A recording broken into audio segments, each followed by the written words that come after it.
proceeding sa next item natin, yung kay Commodore Tariela.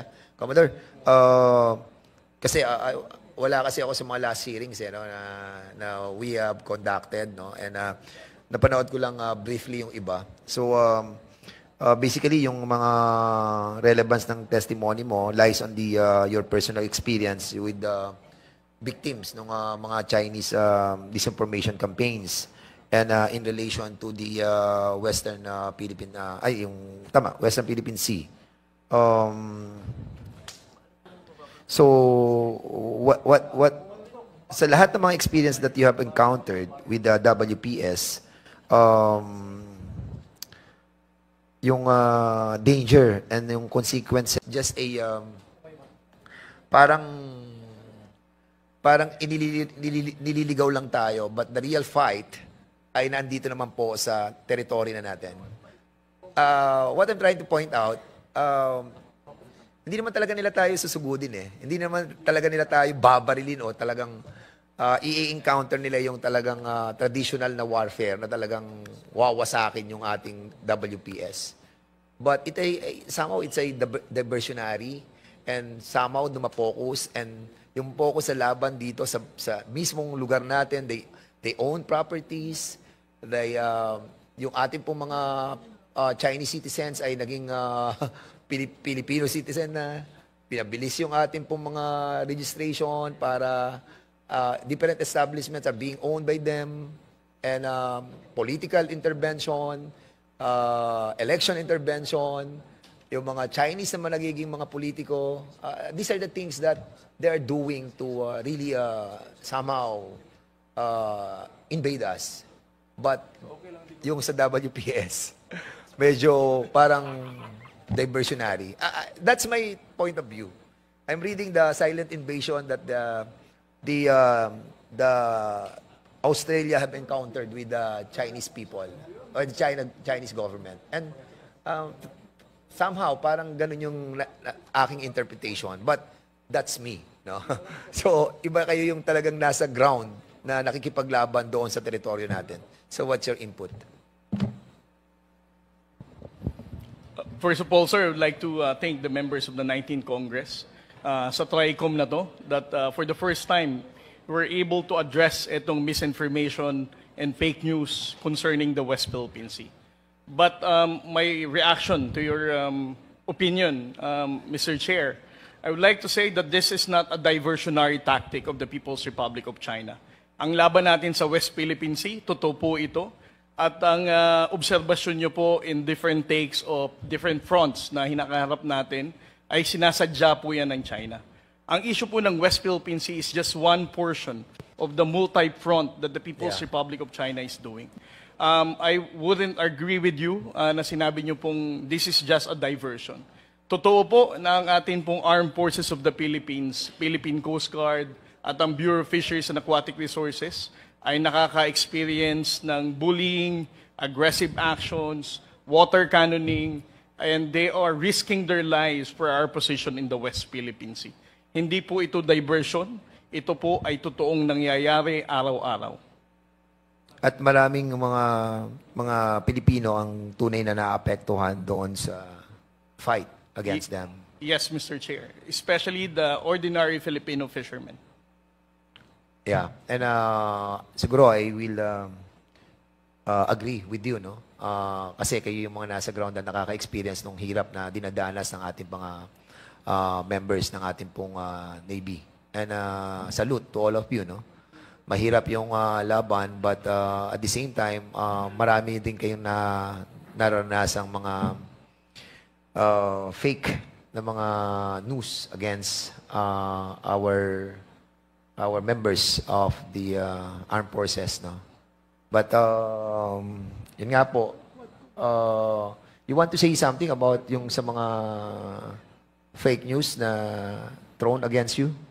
Well, yes, sir. No, Mr. Chair, if you will allow me, I'm just going to reiterate. No, I think I mentioned this already twice.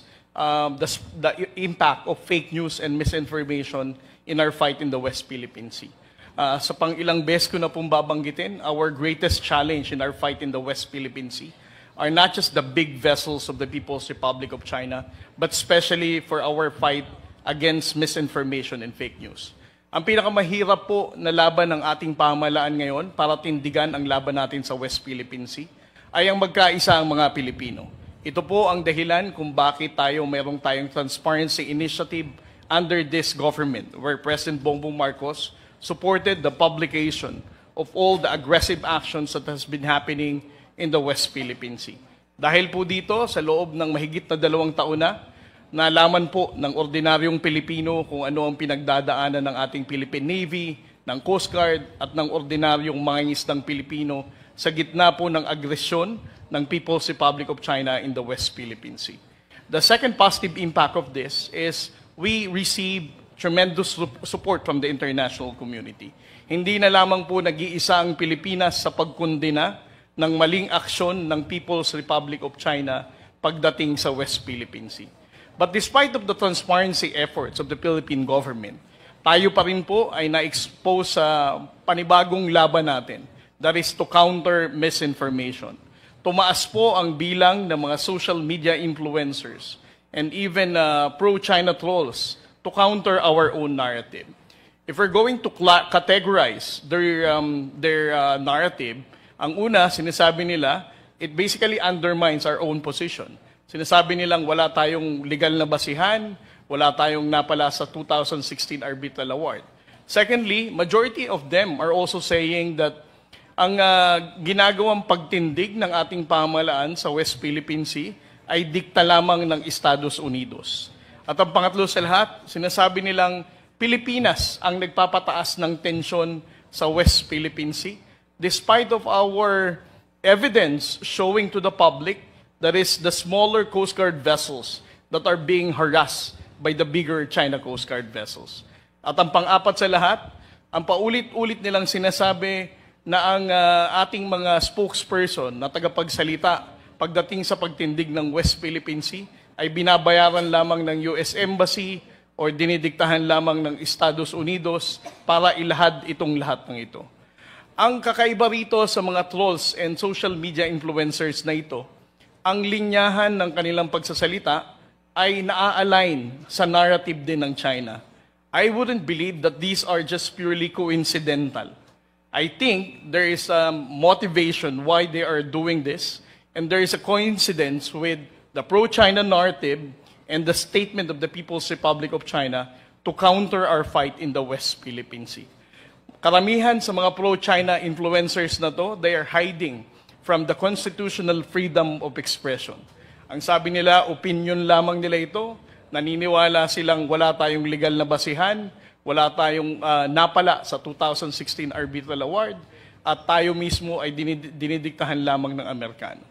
Gayunpaman, tayo po ay naniniwala, gaya po ng sinabi ni Justice Carpio, our fight in the West Philippine Sea is intergenerational.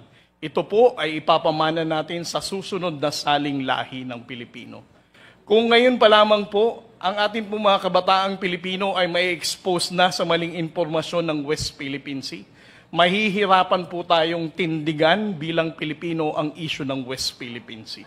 Mahihirapan pong magkaisa ang Luzon, Visayas at Mindanao para sabihin natin ang laban natin sa West Philippine Sea ay laban nating lahat bilang Pilipino.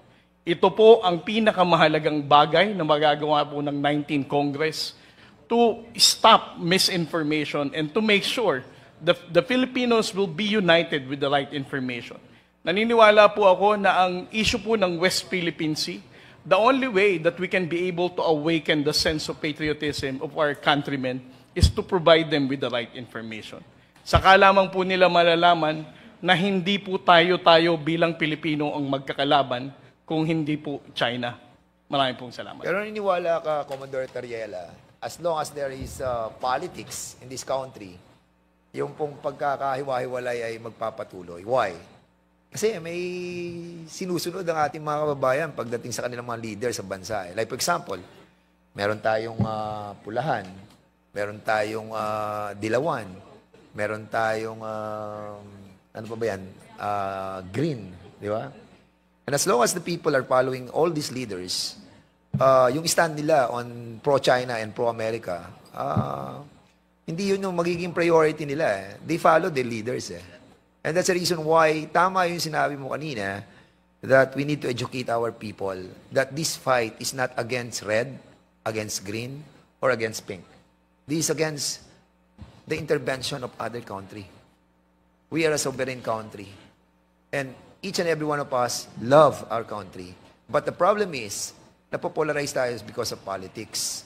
And the people should understand and should learn how to differentiate yung love for your leaders and love for your country.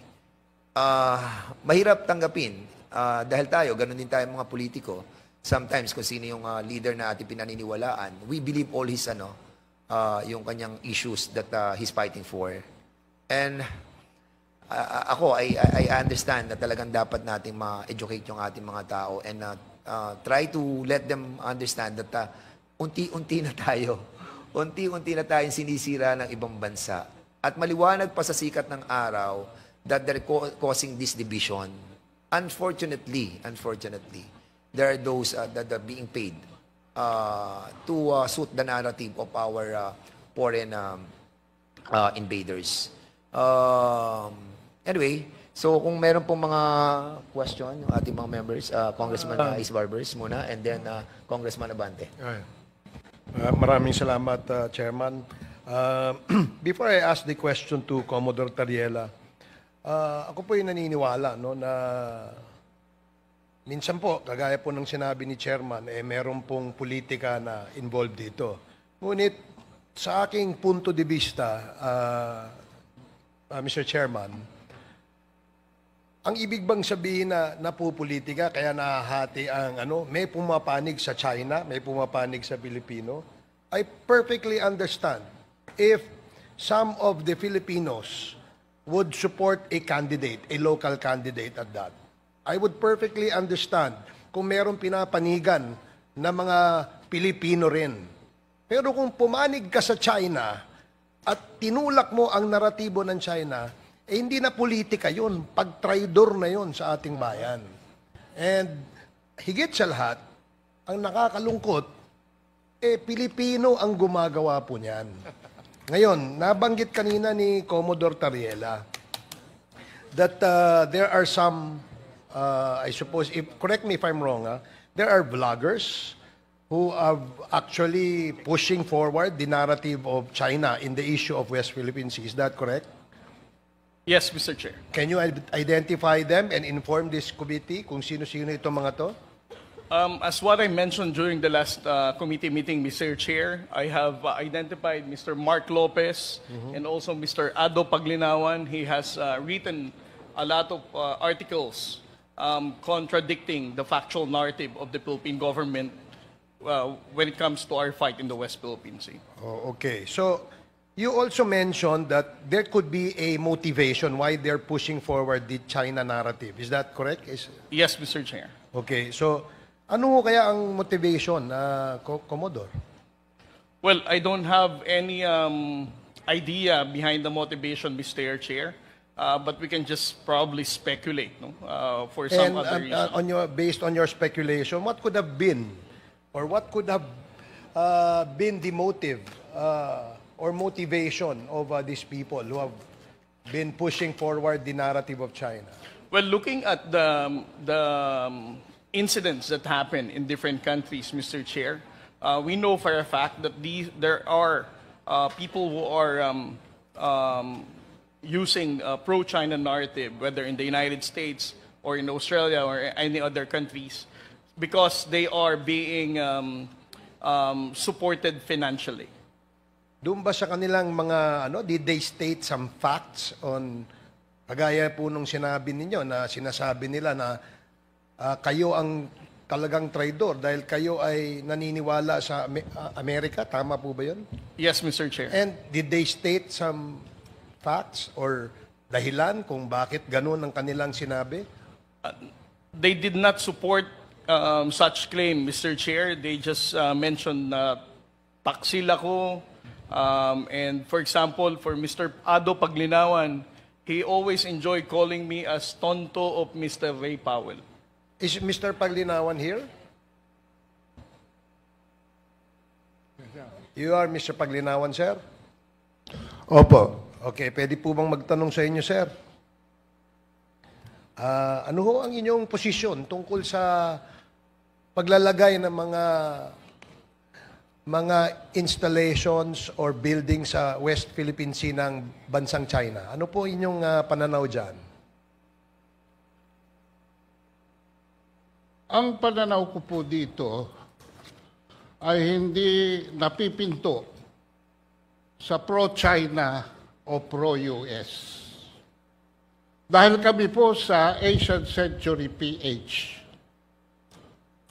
With all due respects to the congresswoman from Bataan, ang aming pong panuntunan, kumukuha kami ng mga aligasyon, pina-fact check namin. At kung may diversion, nagbibigay kami ng sarili naming opinion. Yan po ang proseso na aming sinusundan. Sa pagtatayo po ng mga installation ng China dyan, yan po ay batay sa kanilang pananaw. Maaring mali yan sa ating pananaw, pero sa kanilang pananaw, tama sila. Sige po. Sa inyong pananaw, sino ho may-ari ng West Philippine Sea? Yung tinayuan nila ng installation, Mr. Paglinawan. Unang-una po, kailangan bumalik tayo sa basic definition of terms. Nagbanggit po kayo ng West Philippine Sea. Excuse me po, sir. Yun na lang po, para hindi po humaba. Doon na lang po sa area where the Philippines claims ownership on those islands na tinayuan po ng China, ng kanilang mga installations. Ano hong pananaw nyo doon? Tayo po ba may-ari noon o sila? Wala po tinatayo ang China sa mga sa mga lugar na ating inokupa. Doon ho sa Scarborough Shoal, wala ho ba silang tinayo doon? Unang-una po, mismo sa testimonya ni Mr. Tariela na antas ng pagpapatupad ng batas ay ang customary law. Yan po ay pinagtitibay ng actual occupation, sustained administrative control, and defense if necessary. Magbibigay po ako ng ehemplo.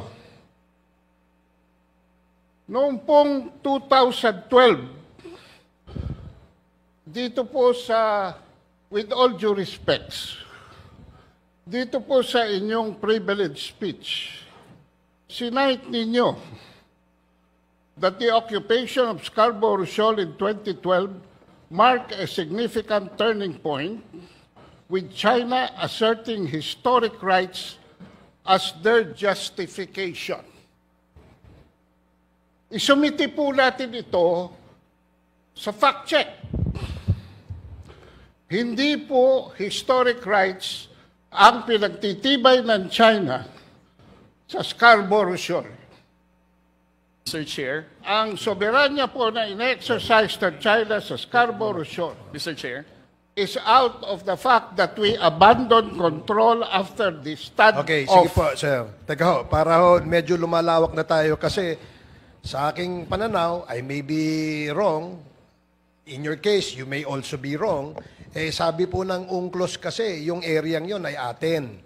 Kaya nga ho, ang tanong ko sa inyo, ano mang inyong pananaw? Wala po kayong maipapakita Mr. sa Chair. akin. Mr. Chair. Sa UNCLOS, na yung area na yan. Hindi ho ba naging dispute yan because nagkaroon nga ho, kaya nga ho nagkaroon ng arbitral ruling noong 2016. Dahil po kiniklaim yan at tayo naman po ay kiniklaim nating ating yan. Sige, Commodore Tariela, excuse me lang, sir. Wait. Excuse me, sir. Order, Si order. Commodore Tariela. Let the chair we all understand that the 2016 Arbitral Award has already invalidated the historic whatsoever claim of the People's Republic of China. So we should not allow Mr. Ado Paglinawan saying all those lies, because as I said, he's a pro-China fake news purveyor, and we should not allow him to say those kind of things in this hallowed hall of the House of Representatives. Mr. Chair, abogado po ba si Mr. Pagliawan? We can ask him. You can ask him personally. Abogado po ba Mr. kayo? Ado, you are now recognized. Chairman Abante is asking a question. You can answer him Mr. directly. Chair, Go ahead. abogado po ba kayo, Mr. Pagliawan? Hindi po. Ako po ay marunong lamang magbasa. Hindi po kayo abogado. Ano po? Marunong kayong ano? Marunong lang po akong magbasa. O, pangalawa, ako rin po marunong magbasa eh. Pare-pareho tayo. Opo. Oho. Pangalawa, kayo po ba'y tagapagsalita ng China? Hindi po. Hindi pa. Hindi ho kayo tagapagsalita ng China. Hindi po. Pero parang pinagtatanggol nyo ang China. Hindi po. Hindi, pinagtatanggol nyo ang China. Hindi po. Hindi, pinagtatanggol Ang nyo ang China. pinagtatanggol ko po ay ang katotohanan. Huwag kayong Kung ako'y sumigaw bibigyan dito, nyo ng sapagkat pagkakataon, mas malakas ay ang boses ko sasabihin sa inyo. ang base Point of ko. order, Mr. Chair. Order. Point of order, Mr. Chair. Yes, what's the point of order, Chairman Akop, please? The resource person concerned I think, does not know the rules. So it's better that we remind him of our rules so that any member of this committee will not move to cite him in contempt. I think, Mr. Chair, that is your duty to remind him of our rules. Mr. Ado, please refrain from talking while the members of this committee still have the floor. So again, Yes, Mr. Chair. Mr. Chair. again, wait.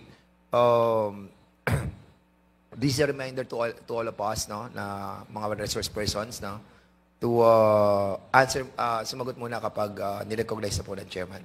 Para meron po tayong kaayusan sa ating pong hearing. Okay, for Mr. now, Chairman, the for last now, time I check, I have the floor. Mr. Chair. But I beg, I will... Mr. Chair. agree that- Congressman Ako, please.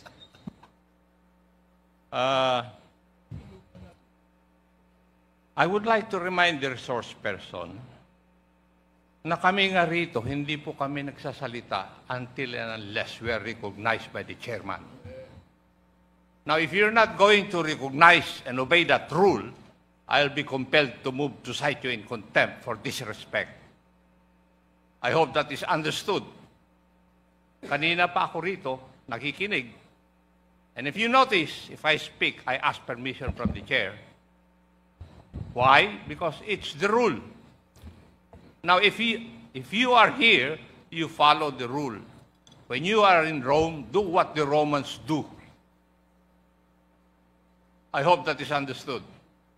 Thank you, Mr. Chair. Meron lang Mr. Chair, sige, can I- maraming salamat, Congressman Ako, for that manifestation. Congressman Barbers, Yeah, but before you proceed, no, kasi you still have the floor. Nag-interject lang si Congressman thank you Abante. for reminding me that I have the floor. Yeah, you have the floor. Mr. But can you allow me to ask some, ano lang? You're I the just wanted to chairman, be educated on this because a while ago, Mr. Ado was telling us that he read about the UNCLOS decision. Is it correct to assume that you have read the UNCLOS decision? You can answer. You are Mr. now Chairman, recognized. Yes. bago po masagot ni Mr. Paglinawan yung tanong na yan, meron po sanang tanong muna. Na tanungin natin siya, ano ho ba ang inyong expertise? Kayo ba ay expert? Ano ho bang inyong credentials, sir? So that we would know na... Mr. Chair, Go ahead. ako po ay nagsilbi na diplomat sa Washington, D.C. from 1986 to 1993. Ano pong position niyo po doon, Ako Mr. po Ado? ay special assistant to the ambassador and concurrent press attaché and spokesperson for the embassy, and for 2 years for the UN office of the permanent representative of the Philippines. And who was the ambassador during that time? Ano po? Sino po yung ambassador during that time? The ambassador during that time was Ambassador Emmanuel Pelaez. Emmanuel Pelaez. Okay. So, UNCLOS po, binabanggit po dito kanina, nadinig ko po si Commodore Tariela, that hindi po ako familiar sa UNCLOS. I haven't read the whole decision yet. But what I heard a while ago was that historical claim of China was abandoned by the UNCLOS decision. So, yung kiniklaim nila that that part of the WPS is part of their historical territory had been abandoned by the UNCLOS decision. Would you agree with that? Since nabasa po nyo yung UNCLOS? Ako po, Hindi, Mr. sagutin niyo po Chair, muna ako, sir. Ako Kung yung po ba, would you agree na sa nabasa po ninyo sa UNCLOS decision, yung pong historical claim ng China ay inabandon na nung decision yon? Tama po ba o mali yung nadinig ko kanina? Inabandon na po ng desisyon sa UNCLOS yung historical claim ng China doon sa area natin sa West Philippine Sea. Were you able to read that part? Were you able to read that part?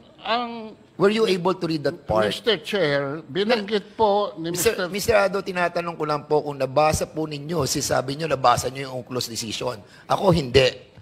Nakikinig lamang po ako sa usapan ninyo at binabanggit po ni Commodore Tariela that it was abandoned, the historical claim of China on that part. So, ang tanong ko po sa inyo, nabasa nyo po ba yun? Na inabandon na ng Hindi UNCLOS po inabandon yon, Mr. Chair. So, hindi inabandon ng Imposible UNCLOS... po- Wait. Hindi inabandon ng UNCLOS decision yung historical claim ng China. Hindi po. Mr. Chair, babasahin ko sa inyo ang arbitral ruling. Sige, go ahead. Para maintindihan po namin kung Dahil talagang... marami pong propaganda na kumakalat. Dito tayo sa letra. Can you kindly give us your document that you are holding Ito right po, now? I agree with Mr. Tariela in the 2016 Arbitral Award, paragraph 278. Dineklara po ng Arbitral Award na yung 9-dash line ay walang legal basis. So, Tinatanggap ko po yan. so abandon yan. Opo. Inabandon na yung historical right ng China doon sa 9-dash line. Hindi, nag-create sila. Unang-una po, Mr. Chair, if I may, hindi po naging posisyon ng China sa arbitral ruling yan dahil ang China ay hindi nag-participate sa arbitral tribunal, sa arbitration. Ang nagsumiti po niyan ay ang panel ng Pilipinas. The claims of China in the South China Sea Mr. are Chair. based on historic titles, based on historic Mr. Chair. rights, based on history. Mr. Chair. Mr. Chair. Alright, Mr. Chair. Okay, ang tinatanong ko po kanina, kung doon po sa desisyon ng UNCLOS, even without the participation of China on that ruling or on that proceeding, ay inabando na ng desisyon yung historical claim ng China doon sa ating pong parte ng West Philippine Sea. Yun po yung tinatanong ko eh. Hindi po naman UNCLOS ang nagdesisyon, Mr. Chair. Mr. Chair. Arbitral ruling. Yung arbitral ruling. Opo. So, yun din po yun eh. It's all Mr. the Chairman, same. Mr. Chairman, if I may, just I don't think he's the right person to speak about the UNCLOS decision. In fact, he's getting confused as to what is the arbitral ruling and what is the UNCLOS. Alam mo, Mr. Chair, may I ask, Mr. Paglinawan, you mentioned kanina you're a diplomat, tama? Opo. Bakit ka naging diplomat? Are you holding a plantilla position in the DFA? Anong position nyo? At the time of my appointment, Your Honor, I was a political appointee. But at Political the time of my termination of tenure, No, I was certified by the Sir, President to sir. have already been joined the ranks. Sir, hindi ka ho diplomat. Hindi ka ho diplomat. Kasi ang diplomat po, organic po sa Department of Foreign Affairs. Oh, yan po yung mga ambassador. Kayo po ay hindi. Kung special assistant lang po kayo, you're not the right person to speak about that. Anyway, Mr. Chair, Mr. maybe Chair. we can go to another resource person, Mr. Chair. Meron po kasing information dito eh. You were one of the delegates to the... you were part of the delegation to China in 2015, engaging in various Chinese think tanks. Ano ito? Nagpunta po ako sa China, 2015. Tama po yan. At saka noong 2019, para hindi na kayo mahirapan sa Google. Thank you, Mr. Chairman. That explains why he has that kind of a mentality. Salamat po, Mr. Paglinawan. Mr. Okay Chair, na po. can I- Tapos na po kayo. Mr. Chair, meron na ako isang tanong. Okay. Kayo po ba ay pro-China? Wait.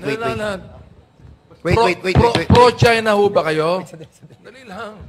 Hindi, gusto kong sagutin niya eh. Kayo po ba ay pro-China? Hindi po ako pro-China, hindi ako po pro-US. Ako po ay pro-truth. Kung papayagan niyo akong basahin ng arbitral ruling, Eh, Mr. kayo Chairman, ay maliliwanagan makapili. kayo. Makapili ho kayo, makapili. Okay, so we will be proceeding to the to the next medyo confusing na po yung binabanggit. Mr. Chair, can I No, just read? I'm not recognizing you as of this moment. So please stop interpreting So for the moment, we will be going back to the main topic of our discussion, yun yung fake news, Fake news. So since merong gray area yung personality ni Mr. Ado, I think we need to proceed to the next item of our agenda. So, do you have other question or queries with Commodore Tariela? Kung wala na po, pupunta na po tayo doon sa Infinitus, which is some issues that were tackled in the Senate hearing. And we have invited some resource persons, the incorporators of the Infinitus. Comsec, we have invited the Infinitus. Anybody from that company who have been invited is here? Wala po ba yung sa Infinitus? Okay, kung wala po yung Infinitus, siguro, andito ba, Comsec? Wala kahit isa? Sir, Your Honor. Go ahead, Comsec. The Infinitus company was invited, but the legal counsel representing them replied in their said. Anong sabi doon sa kanilang... No representative po. Okay, the very reason why we will be tackling this issue of Infinitus, because one of the members of this committee was mentioned, the name of Congressman Ace Barbers. Your name was mentioned on the presentation that was conducted by Senator Francis Tolentino, and that's the reason why it gives us some reason para matackle po dito sa ating pong committee. I think we have prepare some presentation on this matter. Technical, meron ba tayong parang... Mr. Chair, if I may, I would have wanted to ask questions to the representatives of Infinitus because we have invited them. Unfortunately, sila po ay hindi dumating. Napaka-importante pong issue sana ang aking gustong tanungin sa kanila. Tungkol po ito doon sa expose that Senator Tolentino made at least a week or 2 weeks before the May 12 elections. If I may continue, Mr. Chair. Okay, now you have the floor, Congressman Ace Barbers. Okay, salamat po. A few weeks ago, merong balita tungkol sa kontrata ng Embassy of the People's Republic of China with Infinitus Marketing Solutions Incorporated. This is a domestic corporation based in Makati City and established in 2019. Infinitus positions itself as a company in integrated marketing and communications. They have recently come under intense scrutiny for its alleged role in a covert agreement with the Embassy of the People's Republic of China as exposed by former Senator Tol Tolentino. At the heart of the controversy ay ang reported operation of troll farms, tasked with spreading disinformation and pro-China narratives, particularly those supporting Beijing's sweeping claims over the West Philippine Sea, which raises urgent concerns about foreign interference, national sovereignty, and the manipulation of public discourse. May I ask, I don't know if it's clear, Mr. Chairman, kung nababasa ninyo. Pwede natin zoom yan. O yan, go ahead. Paki-zoom So ng yan konti yung yan. cheque that was paid Yeah. by the Chinese embassy. During the previous Senate hearings, a service agreement was presented by Senator Tolentino that appears to be signed by a Chinese embassy official by the name of Wu Chengqi and Infinitus Marketing Director Micah Basco Pointon. This was in August of 2023. A check worth 930,000 pesos from the Bank of China issued under the account of the Chinese embassy and in favor of Infinitus was also presented by Senator Tolentino. The company's alleged role is to recruit the so-called keyboard warriors, no? Nakalagay po dyan, no? Sa slide number 3, please. Can you please show another slide? Ayan po. Naka-emphasize dyan, no? Na talagang to recruit so-called keyboard warriors, potentially Filipino citizens, to operate fake social media accounts. So ngayon, we come to the more important part, Mr. Chairman. If we look at the service agreement, makikita po natin sa isang bahagi nito ang pagbanggit ng tinatawag nilang keyboard warriors, na emphasize pa nga po dyan, na tinagurian pa nilang dedicated, dapat, at loyal sa kanilang organisasyon. Now, the use of this term raises several questions. Dahil klaro po to this body that there is no other interpretation for this word. Alam naman po siguro nating lahat na ang salitang ito ay commonly used to refer to trolls in the internet o yung mga taong aggressively and abusively posts on the internet. Pag sinabi mo kasing keyboard warrior, ito po ay sa ating pagkakalam, ito po ay trolls. No? And the fact that this is being used in a contract and in relation to an issue management project points directly to coordinated online behavior. Katakataka rin po, Mr. Chairman, ang paggamit po nila ng term na issue management project, while this can mean any number of things, pero paired with keyboard warriors, nagmumuka po talaga itong isang deliberate effort to shape the narratives online. And since this is a contract with the Chinese embassy, medyo concerning lamang po, Mr. Chair, kasi kung anumang political narrative o campaign ang nais nilang iparating sa publiko, medyo meron pong tumatrabaho niyan. Yung nga yung sinasabi nating keyboard warriors. Now, I'd like to show you sino ba yung Infinitus na kakontrata ng Chinese embassy? So, sino nga ba si Infinitus? Sino ba ang nagpapalakad nito o namamalakad dito? Ayon sa kanilang Articles of Incorporation, pwede bang iangat yan ng konti? Nakikita natin ngayon na merong mga Pilipinong incorporators ang Paki-zoom nga muna, paki-zoom, para makita natin yung mga incorporators of the Infinitus. Meron pong mga Pilipino incorporators ang kumpanyang ito. Pero kung titingnan nating mabuti, mukhang lumalabas na po na isa na namang Chinese-run company ito. Kung makikita natin, ang mga incorporators ng kumpanya ay ang mga pangalan Ruby Gestiada, Christine Lee, Min Lee, Pin Lee, Micah Isabel Basco. Ngunit, according to Mr. Pin Lee himself, when he attended the hearing, he is also married to a Filipina incorporator.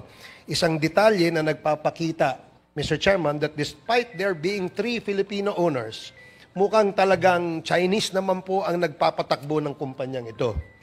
Bago po tayo tumuloy sa issue na yan, tingnan po muna natin ang Infinitus as a company. Ano ba ang kanilang activity? Ano bang nangyari sa kanilang kumpanya? Can you please show the next slide? Ito, napakahalaga po nito. Kung nakikita ninyo, Mr. Chair, kung titingnan natin yung kanilang audited financial statement, makikita natin na negative na ang retained earnings nila. Ibig sabihin, sila po ay lugi. No? Umabot na ang kanilang deficit na halos 30.6 million pesos as of the end of 2023.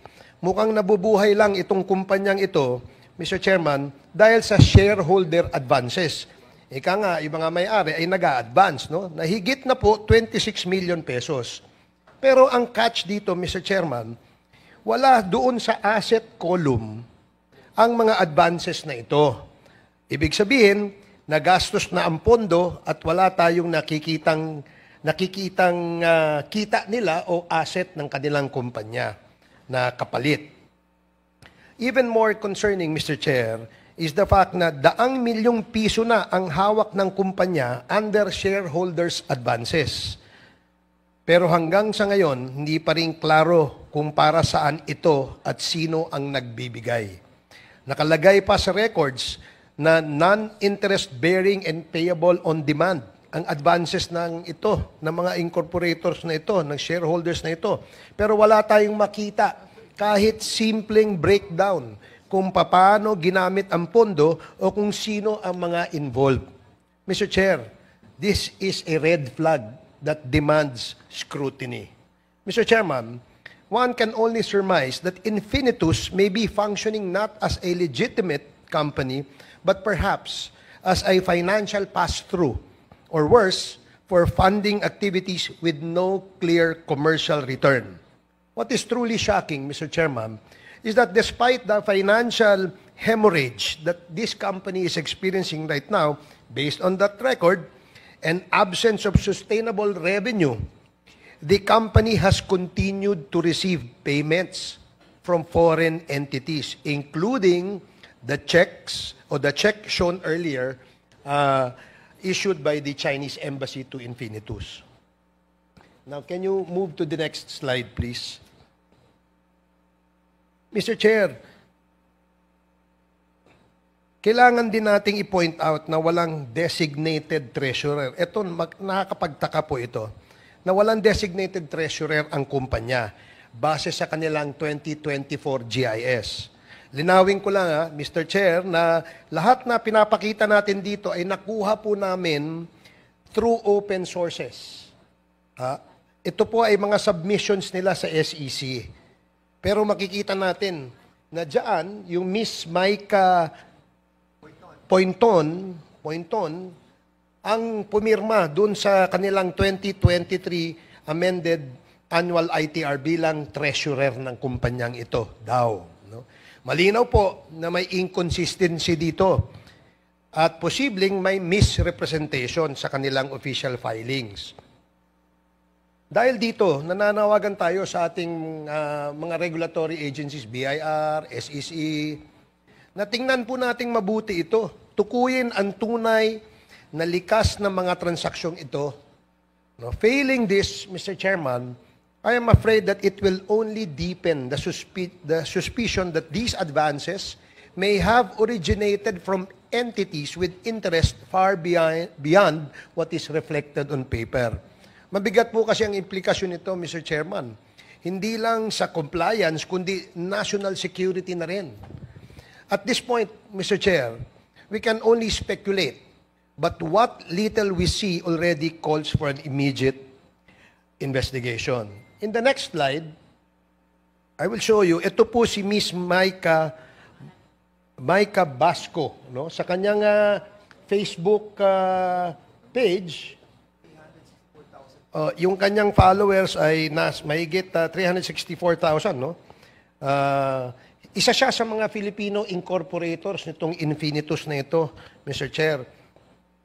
At base sa aming impormasyon na nakalap, mukhang isa rin po siyang social media personality o influencer. Kasi sa laki ng kanyang followers, no? 364,000 yung kanyang followers. Sa Instagram naman, meron din siyang follower na 357,000. Ayun sa left side po. So dito sa Facebook, 364,000. Sa Instagram, 357,000. So ayon sa kanilang latest GIS, o General Information Sheet na isinabmit ng Infinitus, itong si Miss Maika, siya rin po ang tinalagang corporate secretary. If you recall kanina, pinakita natin, pumirma siya bilang isang treasurer. No? Sa kanyang sinabmit na dokumento, sinasabi doon na siya po ay treasurer ng kumpanyang ito. Pero dito sa impormasyon na ito, itong Infinitus itong GIS ng pinaka-latest nilang GIS, kitang-kita po na siya rin ang pumipirma bilang corporate secretary. Ayan po sa baba, Maika Isabel Pointon. So, hindi ba nakakapagtaka at ito isang red flag? Bukod sa non-compliance, merong malaking tanong na naiiwan sa isipan ng ating mga kababayan. Now, as a corporate secretary, Mr. Chairman, si Ms. Maika pumirma po dun sa audited financial statement ng Infinitus. As a side note, this part of the financial statement should not have been signed by the corporate secretary. Under the SEC rules, the statement of management responsibility for the financial statements must be signed by both the president and the treasurer, hindi po yung corporate secretary, who are accountable for the accuracy and integrity of the company's financial reporting. Pero sa base sa pinakauling GIS nga nila, nakita natin na walang itinalagang treasurer si Infinitus. Ano ba? Wala pong pinakita na treasurer doon. Compliance po under SEC rules na yung presidente at yung treasurer po ang magsasubmit, no, ng ganitong mga ano. So again, this is another red flag, Mr. Chairman. Kung walang treasurer ang kumpanya, ang ibig sabihin nito, walang opisyal na responsable sa pamamahala ng pera ng kumpanya at sa pagprotekta ng mga pondo nito. Lalo na't may malaking halaga ng shareholder advances, 26 million as was shown earlier, no, yung advances ng mga shareholders. At malaking pagkakalugi ng kumpanya, no? They are running on deficit of more or less around 30 million pesos. Ang kawalan ng treasurer ay nagpapataas ng pagdududa sa internal controls at pananagutan at pagiging mapagkakatiwalaan ng mga financial disclosures ng kumpanyang Infinitus. Ito lang po sana ang nag-iisang irregularity na nakita natin dito sa kumpanyang Infinitus na ito. Abay, siguro pwede nating pikit matang sabihin okay lang.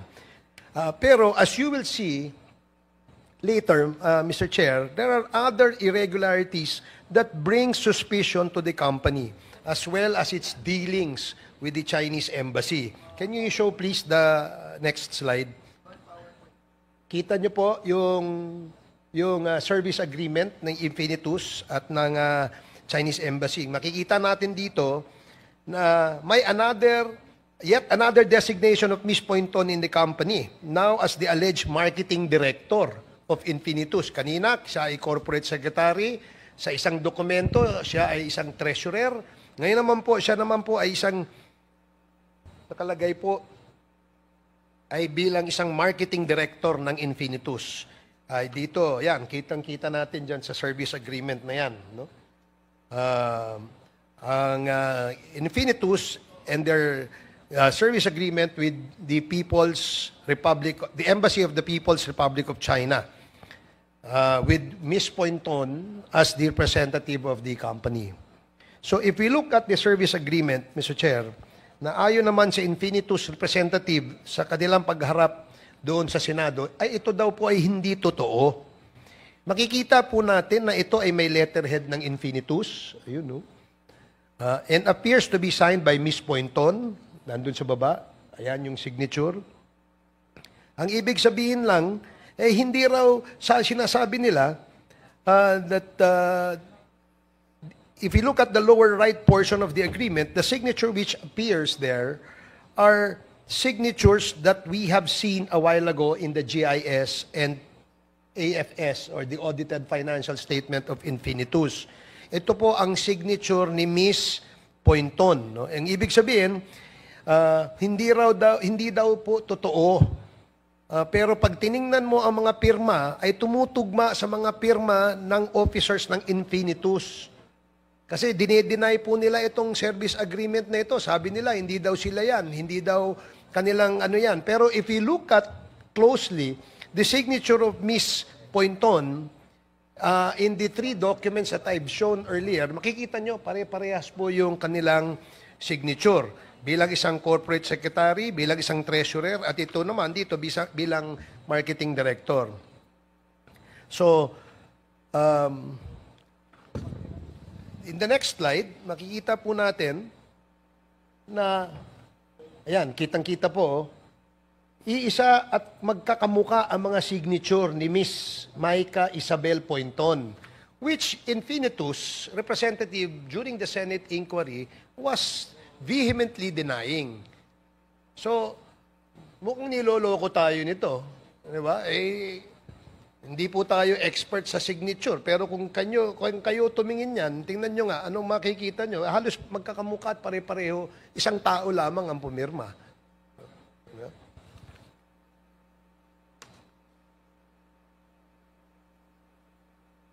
So, now, please next slide.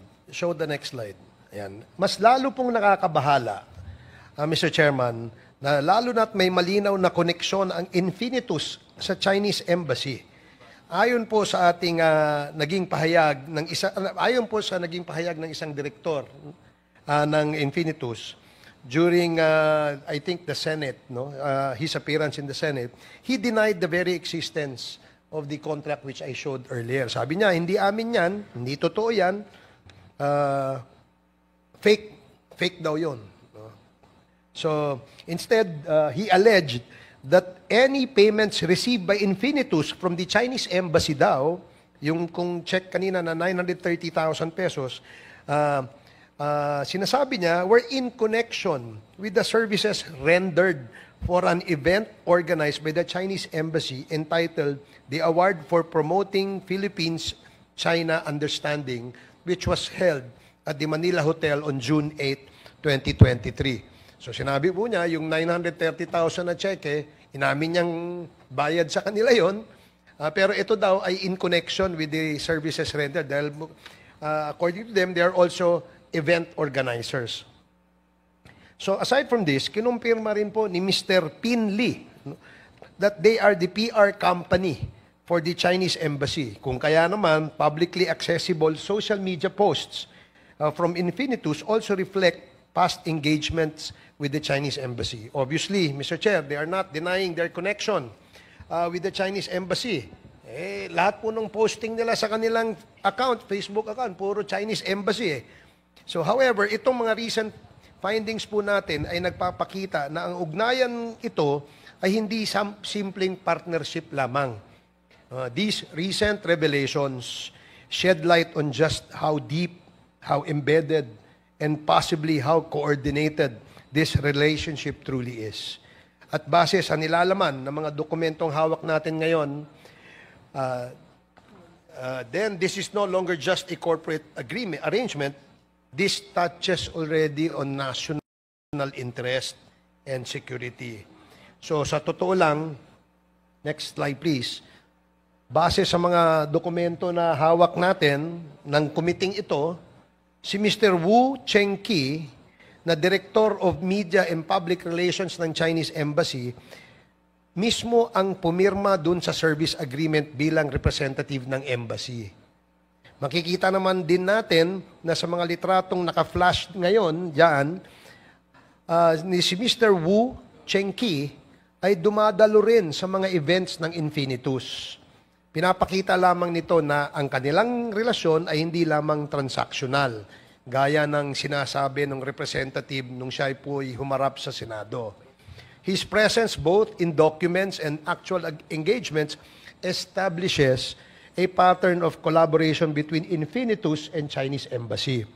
Kaya naman, Mr. Chair, at this point, I want to make a manifestation na there is a coordinated disinformation campaign or coordinated disinformation campaigns orchestrated by a foreign government through troll farms constitute a grave threat to Philippine national security, especially amid ongoing disputes in the West Philippine Sea.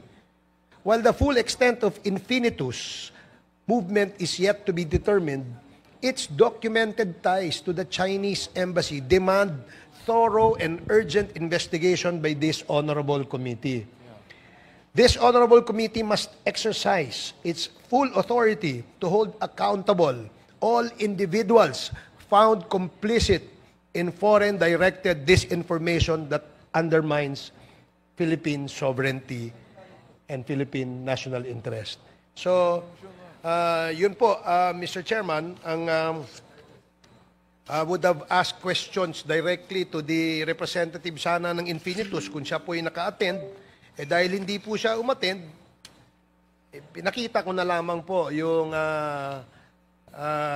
produkto ng research ng kubiting ito tungkol po sa involvement ng Infinitus gaya ng binanggit ni Senator Tolentino.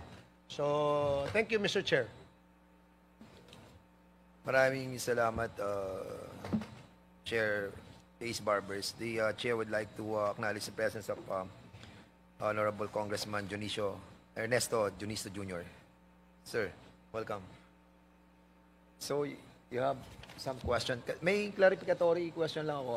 Yes, Kasi nga, please. I'm trying to look yung pangalan mo na nakalagay dun sa important highlights of the month. Na Yeah, I think, Mr. Chair, yung expose that Senator Tolentino made in the Senate, pinakita po niya doon na meron pong parang directive sa Infinitus Troll Farm na i-engage yung mga some political personalities na maaring target nila sa kanilang pagpakalat ng fake news, no? At isa doon sa nabanggit ni Senator Tolentino, ako nga po ay nagulat dahil during that time ay kainitan po ng rally. Nagulat po ako dahil nabanggit po ako ni Senator Tolentino doon. Yeah, I just wanted to show a slide, yung mga proposed propagation ng kanilang target for every month. At dun sa important highlights of the month, included yung pangalan mo. So, I'm trying to look at it. And ngayon ko lang siya nakita. So, probably we can show it to the, dito sa monitor natin. Can we kindly show the, yung ginawa natin presentation, very critical to kasi binabanggit dito yung pangalan ni Chairman Ace Barbers na highlight ka nung month na yon. So meaning kung nag-hire sila to malign your personality, your person pare, chairman, in other words, monthly meron silang different target, so to speak, no? Kasi nga kasi kung titingnan mo yung amount na binayad, 930,000, and these are the targets for the month. Kasi nakalagay din dito yung Army propagated the special video explainer about the cons of the Typhoon missile system of the U.S. being deployed in the Philippines. 4 yung kanilang target nung month na yon. Army spread the excerpts from the blog of Husha Moonlight Official about the dangers of the Bongbong Marcos Jr. regime in the Philippines and the history of its dictatorship family. Third, team also shared a controversial article published in CNBC media about the world's auto giant makers need to partners with top Chinese automakers to survive in global markets because of its dominant stature. And fourth, team also did massive comment operations on the official FB pages of Surigao Congressman Robert Ace Barbers because of his negative statements about China regarding the issue of the South China Sea. Ito yung medyo hinahanap ko sa presentation, but I was not able to see it. But with all the investigation that we have conducted, lumalabas na yun yung target nila for the month. And they have paid 930,000 for that purpose. So what more or other payments have been issued by them to other companies as well. So I'm trying to look at the bigger picture na kung nagawa sa iyo, nagawa rin sa iba at nagawa sa maraming mga kababayan natin. Tung gantong klase ng agreement.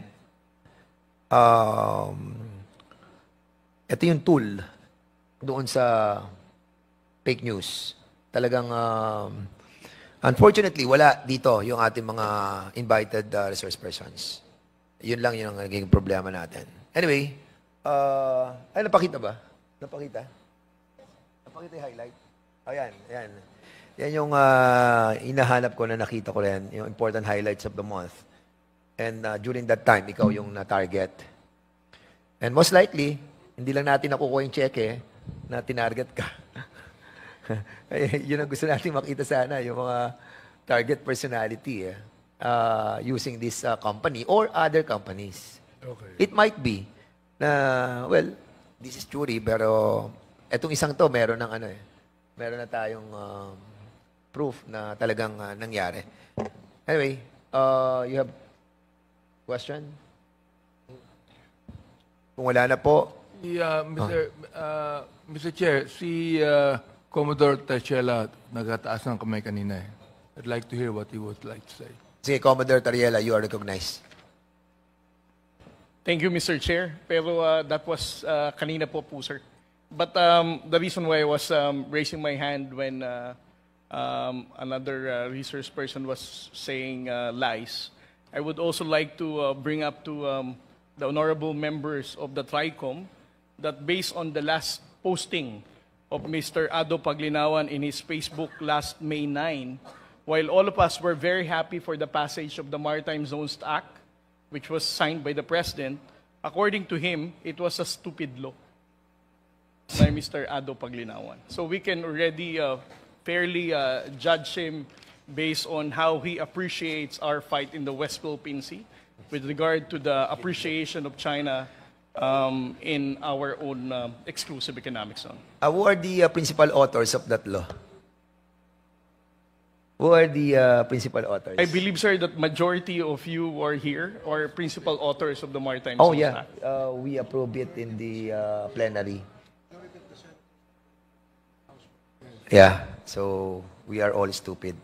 Okay, thank you so much for that. Mr. Chair, we'd like to find out why Mr. Pagliawan said that that is a stupid law when he is not even a lawyer. Nagbabasa lang siya. Pakipaliwanag nga nyo sa amin, Mr. Chinese man, kung bakit tinawag nyong stupid law yung pinirmahan ng ating Pangulo.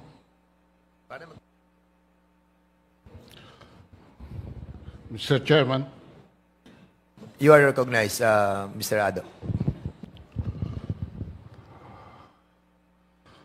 the Maritime Zones Law, Section 1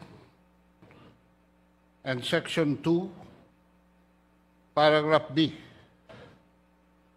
The maritime zones of the Philippines on the western side of the Philippine archipelago, including the Luzon Sea and the territorial seas of Bajo de Masinloc,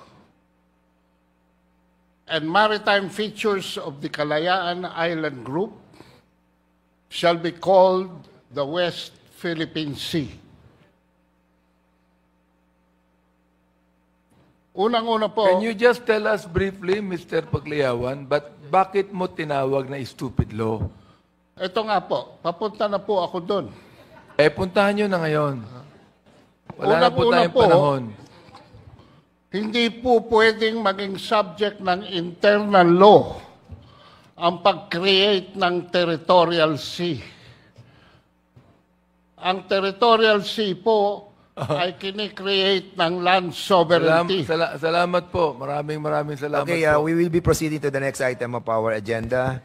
So, punta na po tayo doon sa... Mr. Chairman, ako meron lang din akong follow-up question Can you sana. skip that part? Hindi, not that part. Kasi there's another post that he made other than the saying, calling the senators and the congressmen who authored the Philippine Maritime Zones Act stupid. Meron po akong papakita. Gusto ko lang malaman kung kayo sa inyo po galing.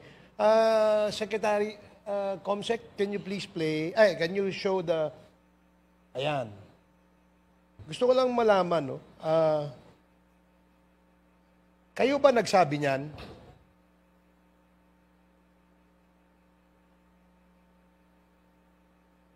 Parang hindi kayo sigurado eh. Kayo po ba nagsabi niyan?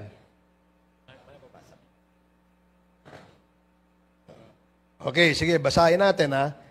Sinabi mo sa inyong post, lalabas na lahat ng katarantaduhan nila sa korupsyon, smuggling, hoarding ng agricultural products.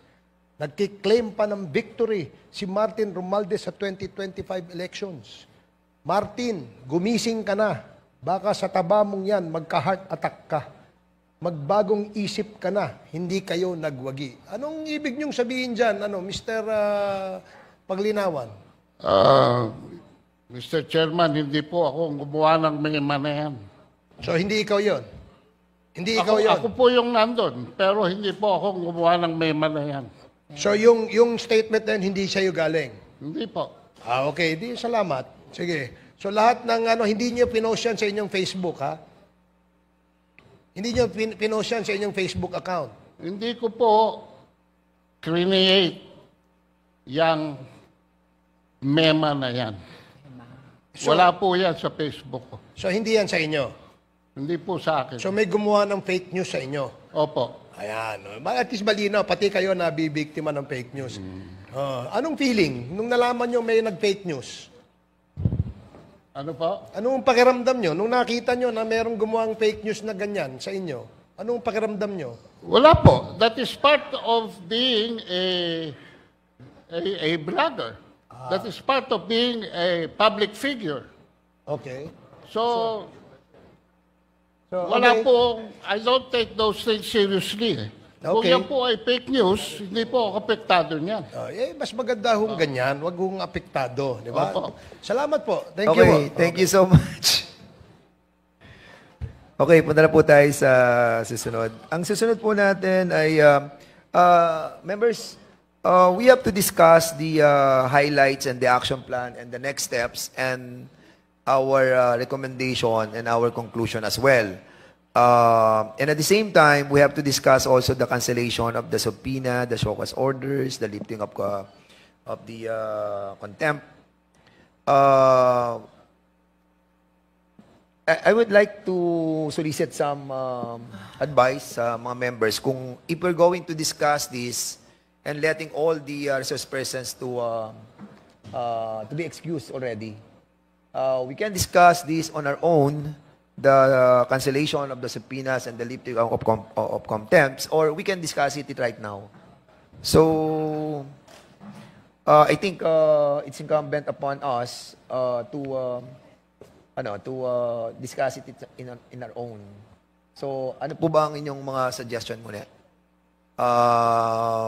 Sabihin po muna natin yung ating closing remarks and then we will be discussing our move on the lifting of the contempts and yung presentation natin ng ating committee report. Mr. Congressman Chair, Geraldine. yes, just a point of clarification. Today is our last TRICOM Yes. meeting. Yes, and I guess then we can conclude proceed by reading our closing remarks, and then later on, Okay. discuss amongst ourselves what to do with Yes. the contempt orders. Alright, so closing remarks naman na tayo. And after that, excuse po natin ang mga resource persons. Then we decide on the contempt orders and subpoenas issued, and at the same time, our approval of our committee report. Kasi I have given all the committee reports already to the members of this TRICOM. So, Chairman. Congressman Paduano. Just one quick position with regards to that query that was raised by the chairman, of course. Anyway, Mr. Chairman, for as long as the committee still continues to hear, unless otherwise the committee hearing is terminated, and the committee report in this particular House resolution was approved, no, by this honorable committee, all those subpoena, lahat po, pati yung contempt, automatically lifted po if the committee will terminate this inquiry in aid of legislation in this particular House resolution, and a committee report will be approved today by this committee. So automatic po yun. Unless we'll extend the hearing, we will thoroughly discuss about the status of all those subpoena and contempt orders that was issued by this honorable committee during the previous hearing. Actually, pwede pa naman natin Thank you, Mr. terminate Chairman. yung ating hearing today. We can still terminate this next week. But, of course, I wanted to discuss that. Tayo na lang muna siguro mga members.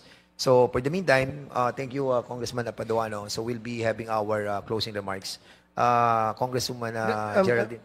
Before that, with the indulgence, nakalimutan ko lang po kasi I showed the Mr. Paglinawan's fake news kanina. Meron pa ho kayo siyang papakita, paki-confirm lang po ko sa inyo, ha, Mr. Paglinawan. Kasi mahalaga po ito dahil iba ho yung Comsec, can you please play?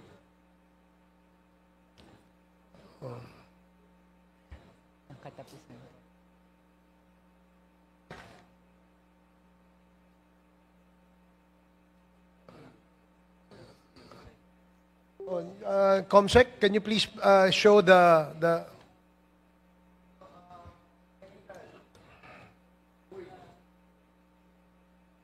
paki-check lang, paki-confirm lang po. Baka fake news po ito ulit, Mr. Paglinawan, ha? Kawawa ka naman dahil ikaw ang laging biktima nitong fake news, eh.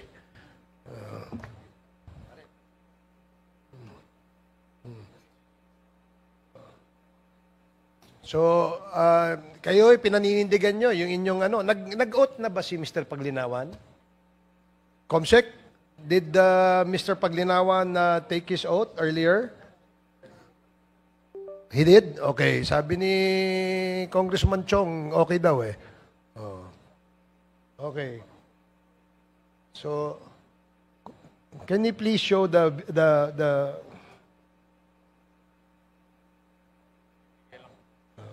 ayan. Ito ba, Mr. Paglinawan, paki-confirm nyo nga po kung kayo po yan. Dito, mas malaki sa kaliwa. Dito kayo tumingin. Dito kayo tumingin, sir. Hello? Sir.